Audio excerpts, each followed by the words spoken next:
Christi. Christi. Christi. Christi. Christi. Christi. Christi. Unser sympathischer Tiroler Gruß soll ab sofort in deutschen Händen sein?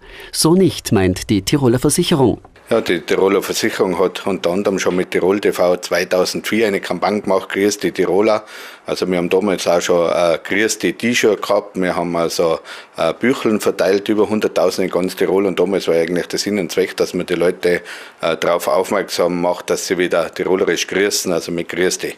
Die Tiroler Versicherung will nicht nur die 2004er-Kampagne wiederbeleben, sondern auch bei der EU intervenieren. Ja, unser Jurist wird also ein Schreiben nach Alicante schicken und also begehren, dass also diese Registrierung wieder aufgehoben wird und dass das Grüß von jedem verwendet werden kann. Typisch EU, meint Martin Reiter zu der Grüß-Geschichte. Alles ist möglich.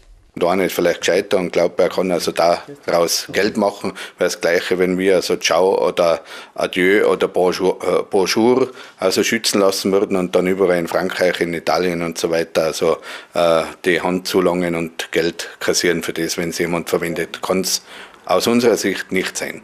Uns Tirolern werden wir das Grüß nicht abkaufen können. In diesem Sinne. Christi. Christi. Christi. Christi. Christi. Die Grüßi statt Christi.